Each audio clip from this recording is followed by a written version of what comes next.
where and how is it acceptable for an adult to eat baby milk powder?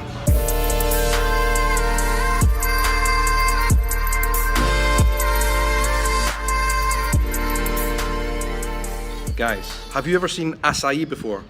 You probably have. It's been on all these kind of health kick type things. If you go to any health website, health YouTuber or whatever, acai fruit has probably been on like a top 10 list of superfoods to try because it is classed as a superfood. It's basically a fruit from here in Brazil, from the Amazon region. Acai, it's like a little berry, like a cherry but darker in colour, and it's said to have all these amazing properties. Anyway, here in Brazil we eat it as a kind of like a dessert. It's almost, they turn the fruit pulp from the acai berry into a frozen mix of pulp and you eat it a bit like an ice cream, and you can have other fruits on it. It's absolutely delicious. I eat it here as much as I possibly can, and I fancy going out and getting one right now, and I'm going to show you what it's like. It's a bit of a cool cultural thing. Acai, very good for you and very tasty as well.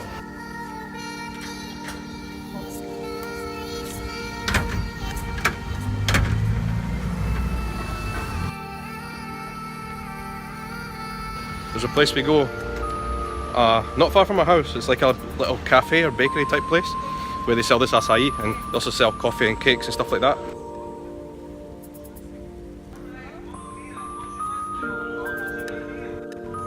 Black Friday.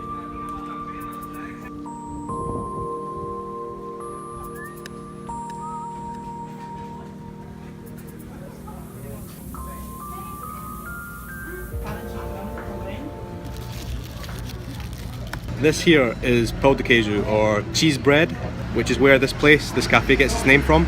Pão de queijo. I can't even say it properly, it's difficult. Really tasty though. It's like cheesy, soft bread. That there, that purple coloured stuff is acai. Look at that. Looks like ice cream, but it's actually fruit pulp, frozen fruit pulp. Got bananas on top, got granola. We have, this here is baby milk powder, delicious, and honey.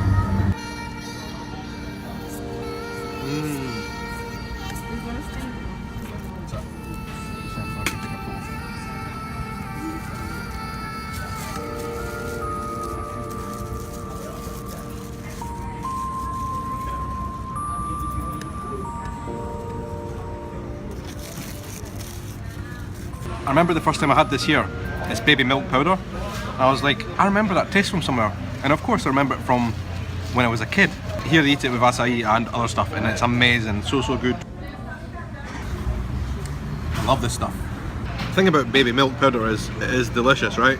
But where and how is it acceptable for an adult to eat baby milk powder? Here, with acai in Brazil.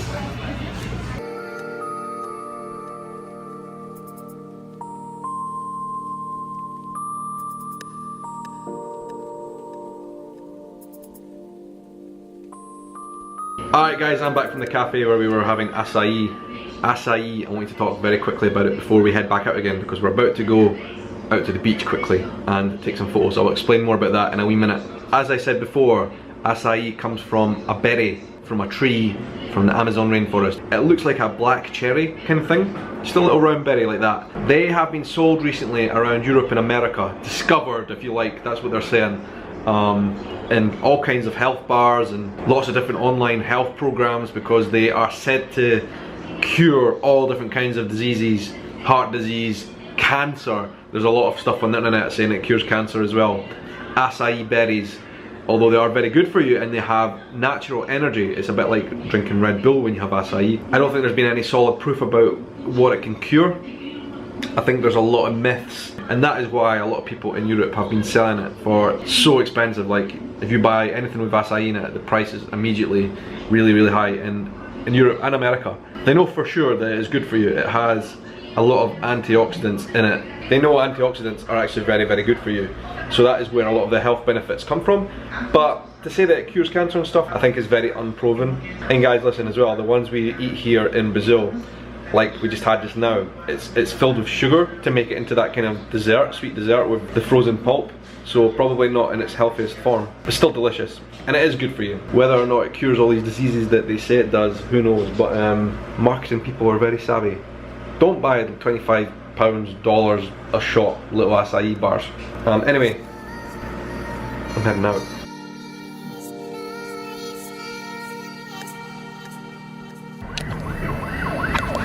The waves are enormous on the beach. I'm going to fly the drone right along them and see what it looks like.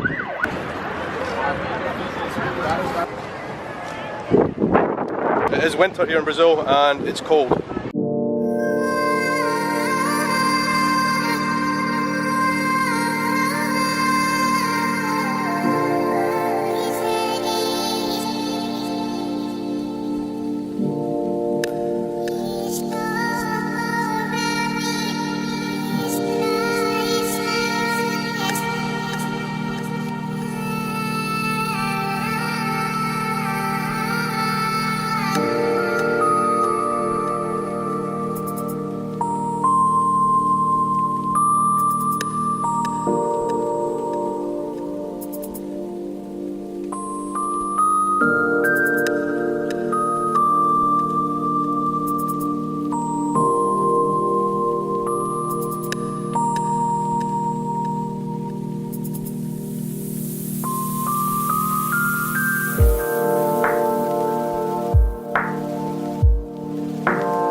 Flying the drone, the waves are enormous. A couple of problems.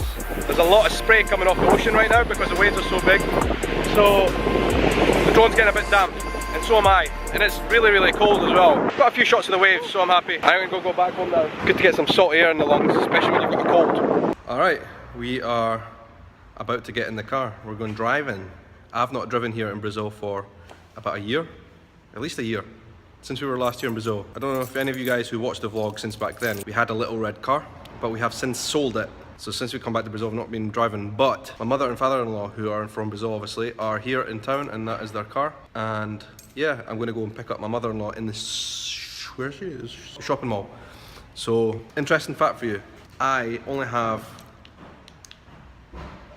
my British driving license, but here in Brazil, I'm allowed to drive with the British driving license for 6 whole months, and then I need to leave the country and come back again, and then I have another 6 months.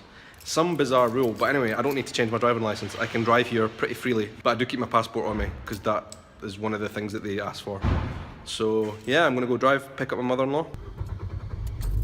In the UK, we drive on the other side of the road and the other side of the car as well, so that takes a little bit of adjustment. Driving in Brazil is actually pretty okay in a city like Vitória where there's not much traffic. It can be a bit more problematic in Rio and Sao Paulo where there's a lot of cars.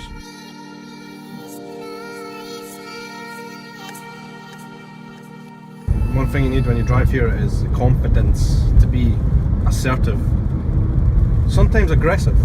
We're at the shopping mall. Thankfully we're not going in. I hate the shopping mall. We're just waiting on my mother-in-law coming, and then we are off ski.